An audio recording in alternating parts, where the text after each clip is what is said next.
Hello students, hello guys. I welcome each one of you with a very big and very good afternoon to all of you. কেমন আছো সকলে? আশা করি খুব ভালো রয়েছো। So দেখো, today we are going to discuss about subjective, objective and possessive case of personal pronoun. খুব important একটা টপিক। পার্সোনাল প্রোনাউন মানে কি? যেগুলো নামের পরিবর্তে আমরা লিখি সেগুলোই তো প্রোনাউন। তো পার্সোনাল প্রোনাউনের মধ্যে আমাদের রয়েছে I, you, he, she, it, they, we.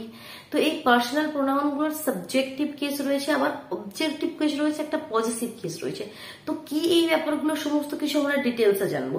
যদি একটু বলি তোমাদেরকে, যেমন আইকে আমরা কখনো লিখি মি, মাই, মাইন, এগুলো কি সবই আমারই কথা বোঝানো হচ্ছে। কখনো মি লিখছি, কখনো মাই লিখছি, কখনো মাইন লিখছি। তো এগুলোর মধ্যে কি ডিফারেন্স রয়েছে? এগুলোই হচ্ছে আমাদের আই এর একটা সাবজেক্টিভ কেস, একটা অবজেক্টিভ কেস, একটা পজিটিভ কেস। তো এই ডিফারেন্স গুলোই আমরা জানবো। যেমন হি এর ক্ষেত্রে হি, হিজ, হিম, শি এর ক্ষেত্রে শি, হার, হার্স। তো এই যে ডিফারেন্স গুলো কি সেগুলো আজকে আমরা ডিটেলসে জানতে হবে, কিন্তু খুব ইম্পর্টেন্ট টপিক, ঠিক আছে? একদম লাস্ট পর্যন্ত দেখবে, একদম সিঙ্গল মোমেন্টও কিন্তু মিস করবে না। চলো ডিটেলসে জেনে নিই। দেখো, সবার প্রথমে আমি লিস্টটা এখানে লিখে নিয়েছি। যেমন আমাদের যে পার্সোনাল প্রোনাউন হয় সেগুলো হচ্ছে I, we, you, he, she, it, they. তো এটা হচ্ছে আমাদের সিম্পল সাবজেক্টিভ কেস। অবজেক্টিভ কেসে আইটা কি হয়ে যাবে? Me, we, us, you, you, you, ইউই থাকবে, হি, হিম, শি, হার, ইট, ইটি থাকবে, দে, দেম। চেঞ্জেস কিসে কিসে হচ্ছে না? ইউ আর ইট, এই দুটো সেমই থাকছে, বাকি কিন্তু সব চেঞ্জ হচ্ছে অবজেক্টিভ কেসে। পজিটিভ কেসে কি হচ্ছে? পজিটিভ কেসে আবার দুটি পার্ট রয়েছে। তো সেখানে হয়ে যাচ্ছে my, mine, our, ours, your, yours, his, he, him, his, her, hers, its, ইটটা ইটস হচ্ছে ডিয়ার, ডিয়ার্স। ঠিক আছে, তো এখানে সবাই দুটি ফর্ম রয়েছে, কিন্তু হিজ আর ইটস এর আমরা একটি ফর্মই লিখতে পারি। তো এবার দেখো এখানে কি ব্যাপারটা, সেটা এবার আমাকে ক্লিয়ার করতে হবে। তো সবার প্রথমে আমি বলি কি, সেন্টেন্স লেখার স্ট্রাকচার কি? একটা সিম্পল সেন্টেন্স লেখার একটা সাবজেক্ট থাকে প্রথমে, তারপর একটা ওয়ার্ড থাকে, একটা অবজেক্ট থাকে।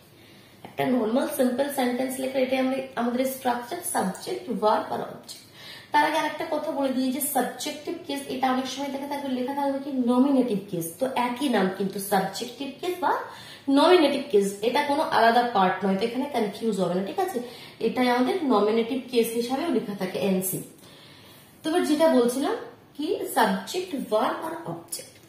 তো এরকম যে কোনো একটা যদি সিম্পল সেন্টেন্স বলি, যেমন I can sing a song. I can sing a song. অথবা I can speak English. এগুলো তোমরা খুব একদম সিম্পল সেন্টেন্স বারবার শুনে থাকো, ঠিক আছে? ইংলিশ। তো এই সেন্টেন্স দুটি যদি দেখো, এখানে আই রয়েছে, I can sing a song, I can speak English. তো এখানে আইটা কি হয়েছে আমাদের? একদম প্রথমে সাবজেক্ট, মানে কি যে কাজটি করছি সেটা একটু সাবজেক্ট কোন সেন্টেন্সের মধ্যে। তো এখানে কে ইংলিশ বলতে পারে, কে গান করতে পারে? আমি। তো আমি এখানে কি সাবজেক্টিভ কেস। যখন যখন এখানে বাংলা মানে দিয়ে বুঝবে না, এখানে কিভাবে বুঝবে? সাবজেক্টিভ আর অবজেক্টিভ কেসটা আগে ক্লিয়ার করি, তারপরে পজিটিভ কেসে যাবো, কেমন? তো যখন প্রোনাউন গুলো সাবজেক্টের প্লেসে থাকবে তখন তাকে বলবে সাবজেক্টিভ কেস, আর যখন প্রোনাউন গুলো অবজেক্টের প্লেসে থাকবে তখন তাকে বলবে অবজেক্টিভ কেস। তো কি সেই অবজেক্টিভ কেস? আর অবজেক্টিভ কেসে মানে অবজেক্টের স্থানে গেলে সেই আই চেঞ্জ হয়ে মি হয়ে যাবে, উই আস হয়ে যাবে। কিভাবে সেটা একটু এবার বলি। এই দুটো এক্সাম্পল ক্লিয়ার হলো, যেমন I can sing a song বা আই ক্যান স্পিক ইংলিশ। তো এখানে কাজটি কে করছে? আমি। তো আই। এবার আমি যদি বলি কি Riya give me a pencil, Riya আমাকে একটি পেন্সিল দিয়েছিল বা রিয়া আমাকে একটি বক্স দিয়েছিল। কি লিখবো সেই সেন্টেন্সটি? Riya gave me a box. তো রিয়া কাকে পেন্সিল দিয়েছিল বা বক্স দিয়েছিল? রিয়া আমাকে দিয়েছিল, তাই তো? আমাকে দিয়েছিল। দেওয়ার কাজটা কে করেছিল? রিয়া।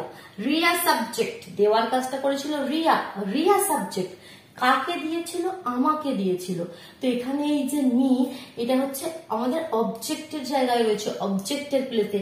তো এটা আমি কখনোই লিখবো না কি Riya give I a box. Riya give I a box আমরা লিখবো না, এখানে আমার কথাই বলছে, ঠিক আছে? এখানে সাবজেক্টের প্লেসে থাকলো বলে সেটা আই লিখলাম, অবজেক্টের প্লেসে থাকলো বলে সেটা আমরা মি লিখলাম।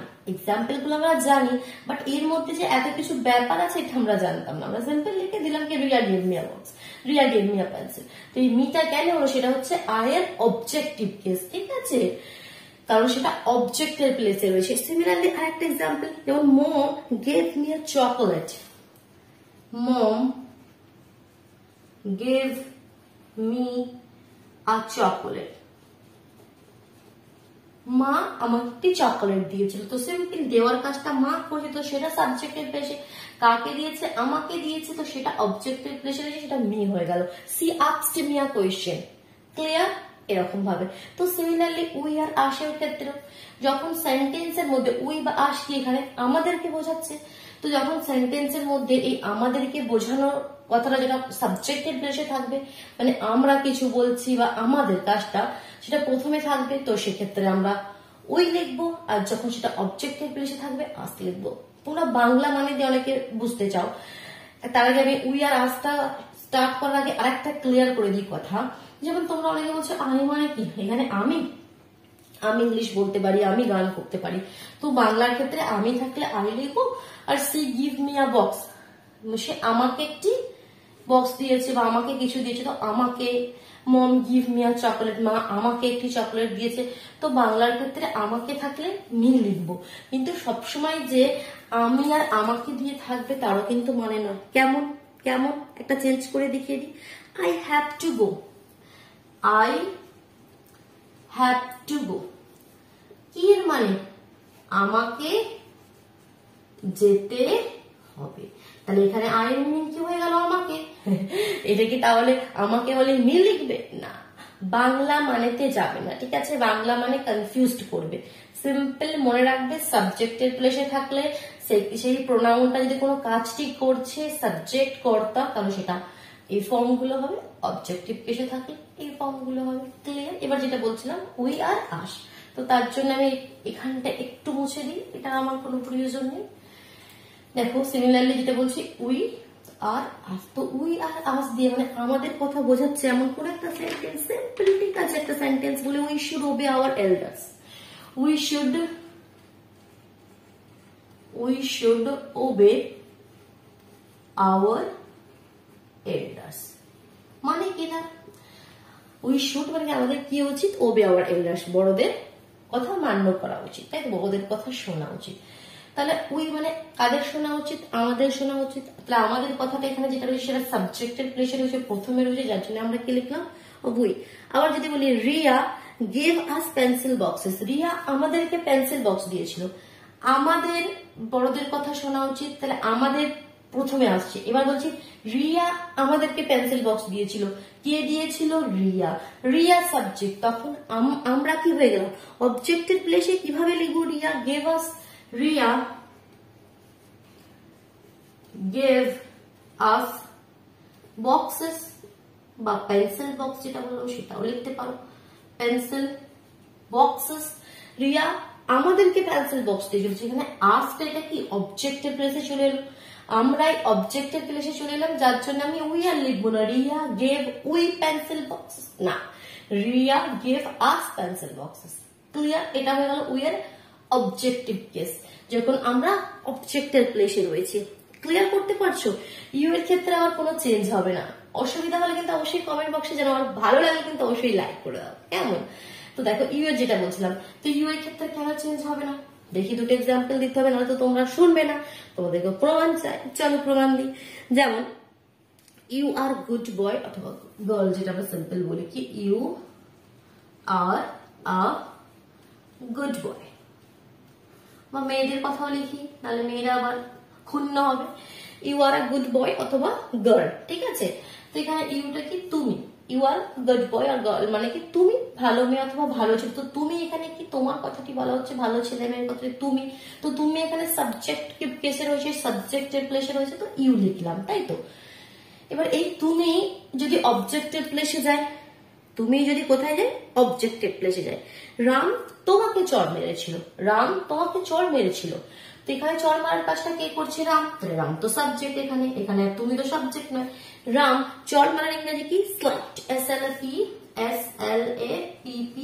স্ল্যাপড ইউ, তো এখানে রাম তোমাকে চড় মেরেছিল, তাই এখানে অবজেক্টিভ কেসে দ্যাট মিন্স অবজেক্টিভ প্লেসে কিন্তু ইউই রয়েছে, ইউ কিন্তু চেঞ্জ হয়ে যায়নি। You are a good boy, Ram slapped you, তো যার জন্য ইউ এর ক্ষেত্রে কোনো চেঞ্জেস আসে না। সিমিলারলি হি, হিম, শি, হার, ইটের ক্ষেত্রে কোনো চেঞ্জ হবে না। আবার দে এর ক্ষেত্রে দেম হয়ে যাবে, ঠিক আছে। এবার তোমাদের কি কাজ, আমি দে দেমটা বলছি, তোমরা এরকম নিজেদের মন থেকে এক্সাম্পল, ছোট ছোট সেন্টেন্স তোমরা লিখবে খাতার মধ্যে, ঠিক আছে। দেখে দেখে লিখে লিখে সেটা ক্লিয়ার করবে, আচ্ছা এর জন্য হয়, ঠিক আছে। যখন এবার এটা জানার পরে এরকম সেন্টেন্স গুলো তোমরা দেখতে পাবে, পড়বে বা লিখবে, তখন তোমার মাথার মধ্যে পুরো জিনিসটা ক্লিয়ার, আচ্ছা এই কারণের জন্য এগুলো হতো। যেমন দে আর দেম দিয়ে বলছিলাম কি, দে আর প্লেইং ফুটবল, দে মানে কি, দে মানে কি তাদের কথা বলা হচ্ছে, তো তারা ফুটবল খেলছে, সাবজেক্টিভ প্লেসে তারা কাজটি করছে, তো আমরা কে লিখবো, দে আর প্লেইং ফুটবল, কোনো কনফিউশন নেই এখানে, দে আর প্লেইং ফুটবল, তো তারা খেলছে, যার জন্য সাবজেক্টিভ প্লেসে রয়েছে তারা, দে। এবার কি, তারাটা অবজেক্টিভ প্লেসে চলে যাবে, মানে তাদেরকে কিছু দেওয়া হচ্ছে বা তাদেরকে অন্য কেউ তাদের দ্বারা কিছু করাচ্ছে। যেমন শিক্ষক তাদেরকে ডাকলেন, শিক্ষক ডাকার কাজটা কে করছেন, শিক্ষক, এখানে টিচার সাবজেক্টে চলে যাচ্ছে, তাদেরকে ডাকলেন, তো তারা এখানে অবজেক্ট, তাহলে the teacher called them, the teacher called them, তাহলে এখানে দে হলো দেম, কারণ কি এটা অবজেক্টিভ প্লেস, এখানে সাবজেক্ট তো দ্য টিচার কল্ড দেম, ঠিক আছে। সেন্টেন্স গুলো আমরা জানতাম, এখানে কোনো নতুন জিনিস নেই, এটা সব সেন্টেন্স আমরা জানতাম, কিন্তু অ্যাকচুয়ালি আমরা এটা জানতাম না কি, যে দে দে এগুলো সব কি, সব প্রোনাউনেরই একটা একটা কেস, এটা জানতাম না, এটা যে নতুন জানা হলো, তাই তো। চলো, তো এগুলো আমাদের সাবজেক্টিভ অবজেক্টিভ কেস। এবার আমরা পজিটিভ কেসে চলে যাই, ঠিক আছে। তো এটা ক্লিয়ার করে দিলাম। পজিটিভ কেসটা কি, পজিটিভ কেসটা অ্যাকচুয়ালি শো করে ওনারশিপ। কি শো করে পজিটিভ কেসটা, show ownership, that means ownership মানে কি, অধিকার, মালিকানা, ঠিক আছে, অধিকার বোধ বোঝায়। যদি বাংলায় লিখি, অধিকার বোধ বোঝায়, কোন জিনিসের উপর তোমার অধিকার রয়েছে সেসব ক্ষেত্রে বোঝাতে মাই অথবা মাই। এবার এই পজিটিভ কেসের মধ্যে আমি দেখো দুটো আবার পার্ট করেছি। তো প্রথম পার্টটা my, our, yours, his, her, its আর দেয়ার, এটাকে আমরা বলি পজেসিভ অ্যাডজেক্টিভ, ঠিক আছে। আর এটাকে আমরা বলি পজেসিভ প্রোনাউন। এটা আমরা আলাদাভাবে অনেক সময় দেখি আমাদের ইংলিশ গ্রামারে পড়ে থেকে, বাট তোমরা পজিটিভ কেস বললেও হবে। আর কেউ যদি আরো ডিটেলসে জানতে চাও, সেটা হচ্ছে প্রথম রোটা হচ্ছে পজিটিভ অ্যাডজেক্টিভ ফার্স্ট কলামটা, আর সেকেন্ড কলামটা হচ্ছে পজিটিভ প্রোনাউন। তো দেখো এবার যেটা বলছিলাম কি, অধিকার বোধ মানে কি, যেমন আমার কাছে মার্কারটি রয়েছে, এটা তো আমি বলতে পারি মার্কারটি আমার, আমি একটা অধিকার বোধ বোঝাচ্ছি কি মার্কারটি কি আমার, তো সেটা আমি, বা একটা পেন রয়েছে আমার কাছে, পেনটি কি আমার, তো কিভাবে আমি বলি এগুলো কথাগুলোকে, কি this is my pen, this is my pen, তো এই মাইটা কি অধিকার বোঝাচ্ছে, তো যার জন্য আই, মি, তার পজিটিভ ফর্মটা হয়ে যাচ্ছে মাই। দিস ইজ মাই পেন, এটা আমার পেন। আবার এই কথাটাকে আমি অন্যভাবে বলতে পারি কি, this pen is mine, this pen is mine, মানে কি এই পেনটি আমার, দুটোর কথার মানে সেম, এটা আমার পেন আর এই পেনটি আমার, দুটো কথার মানে সেম, একটা মাই লিখলাম, একটা মাইন লিখলাম, এই দুটোই হচ্ছে আমাদের পজিটিভ কেস, তাই তো। এখানে মাইটা হচ্ছে আমাদের পজিটিভ অ্যাডজেক্টিভ, এটা হচ্ছে পজিটিভ প্রোনাউন। বাট এখানে ডিফারেন্স কি, দুটো সেন্টেন্সের মধ্যে স্লাইট ডিফারেন্স রয়েছে। যখন অধিকার বোধটা বেশি হয় তখন আমরা পজিটিভ প্রোনাউনের যে কলামটি রয়েছে সেগুলো বসাই। দিস পেন ইজ মাইন মানে খুব জোর দিয়ে যখন বলি এটি আমার পেন, কেউ তোমার সঙ্গে ঝগড়া করছে, কেউ বলছে কি এটা না এটা আমার পেন, তখন তুমি কি জোর দিয়ে বলছো, বেশি করে অধিকার বোধ বোঝাচ্ছ কি, দিস পেন ইজ মাইন, এটা শুধুমাত্র আমার পেন, এখানে কারোর অধিকার নেই। তো সেক্ষেত্রে আমরা কি করি, ওই পজিটিভ প্রোনাউনের যে রোট কলামটা লাস্টে সেটা আমরা ইউজ করি। আর এটা মানে এটা আমার পেন, সিম্পল তুমি বলছো, ঠিক আছে। তো এটা দিস ইজ মাই পেন, তো এটাই ডিফারেন্স হচ্ছে আমাদের এই পজিটিভ অ্যাডজেক্টিভ বা পজিটিভ প্রোনাউনের ক্ষেত্রে। দুটোর ক্ষেত্রেই অধিকার বোধ বোঝাচ্ছে। যখনই মাইন লিখবার একটা কথা বলি রাখি এখানে, সেটা সবসময় কিন্তু লাস্টে হবে সেন্টেন্সে, তারপরে আর কিছু হবে না, এটা কিন্তু মাথায় রাখবে। দেখো আর এক্সাম্পল যদি একটা দিই, যেমন আমি এতক্ষণ বলছিলাম কি ইউ এ কোনো চেঞ্জেস নেই, ইউ আর ইউ তো সেম, বাট এখানে পজিটিভ কেসে বলছে ইউটা চেঞ্জ হয়ে ইয়োর হয়ে যাবে বা ইয়োর্স হয়ে যাচ্ছে, মানে কি অধিকার বোধ বোঝালে। তো আমি যদি বলি কি তোমার রাতের খাবার তৈরি হয়ে গেছে, তোমার রাতের খাবার রেডি হয়ে গেছে, তুমি চলে এসো, তো তোমার রাতের খাবার, এখানে কি খাবারের ওপর কার অধিকার বোঝাচ্ছি, তোমার। তখন কি বলবো, ইউর ডিনার ইজ রেডি। তখন ইউ ডিনার বলবো না, কি বলবো, ইউর ডিনার ইজ রেডি। তো তোমার এই খাবারের উপর তোমার অধিকার একটা বোঝাচ্ছে। তো এখানে কিন্তু ইউ আর রইল না, ইউ, এখানে ইউ ইউর হয়ে গেল, ইউর ডিনার ইজ রেডি।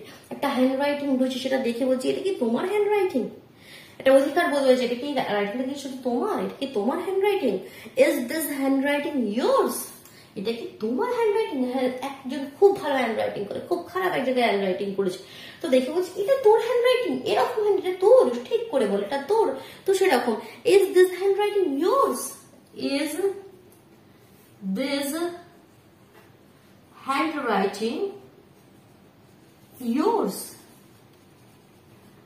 ঠিক আছে, আমাদের পজিটিভ প্রোনাউন খুব জোর দিয়ে বলছি, is this handwriting yours, এটা কি তোমার হ্যান্ডরাইটিং।